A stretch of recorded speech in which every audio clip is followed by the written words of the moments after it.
सुरतरू 50 रु अधिक प्रवासी ओडिया को नहीं गंजाम फेरुथिबा बस कलिंग घाटी दुर्घटनाग्रस्त होईछि। एथिरे 2 जनकर मृत्यु होईछि।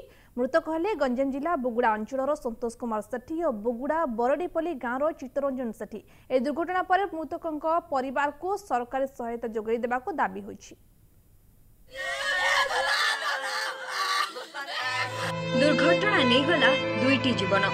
पुअर फेरिबा बाट को चाहि रहितिबा दुई परिवार बाहुनी बाहुनी कांदुछंती। असह्य जंत्रणा रे परिवार बोझ को मुंडरे धरी पुओ जाइथिला सूरत को दादन श्रमिक भाबे काम करिबा पई। हेले कोरोनार विपत्तिरु बंचिबा पई निज गाँ बुगुड़ा को फेरुथिबा बेले कलिंगा घाटी रे बस दुर्घटनाग्रस्त होइथिला। अकाल जीवन हारिले बुगुड़ा बरडीपल्ली गाँवर चित्तरंजन सेठी और बलदेव मंदिर साहिर संतोष सेठी। गुजरात रू बाहरी आइला कलिंग घाटी रे तो बाड़े देला मो स्वामी तो चक तले फसी गला।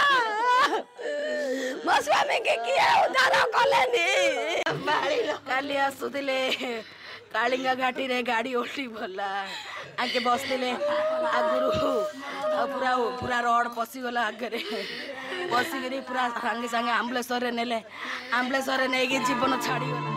सारा राज्य रे कोरोना को नहीं सरकार चिंतित थिबा बेले प्रवासी ओडिया को राज्य को फेराई आनिबाकू जारी रहिछि प्रयास। पर्यायक्रमे विभिन्न राज्यरू गंजाम जिला को बस और ट्रेन जोगे प्रवासी ओडिया फेरुछंती। तेबे भली स्थिति दुईटी बस दुर्घटना समस्त को मर्माहत करिछि। मृतकक परिवार को सरकारी सहायता जोगाई देबाकू परिवार और स्थानीय लोके दाबी करिसेंती। गुजरात दादन खटिबा को जाइतिले कोरोना निमते से बस भड़ा करी आसुतिले। फेरिबा समय रे कलिंग घाटी निकट रे बस दुर्घटना हला। उभय परिवार रु 2 जण व्यक्ति मृत्युवरण करचंती। सेमानक घरे खाइबा पिंधिबा किछि नाही। तेणु सरकार निकट रे आमे दाबी करूछु कि सेमानकु सहायता करबा।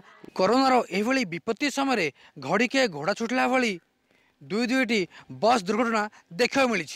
एपरिकी सूरत सहर गंजाम ग्रस्त करुवा बेले बगुड़ा अंचल 2 युवक मृत्युवरण करछंती। जहाको नहीं बगुड़ा अंचल शोकर छाया खेली जाइछि। एभली स्थिति रे उक्त परिवार को सरकार सहायता और सहयोग करिया पई परिवार पक्षरु दाबी होछि। बगुड़ारू मनोज कुमार घड़ी रिपोर्ट MBC न्यूज।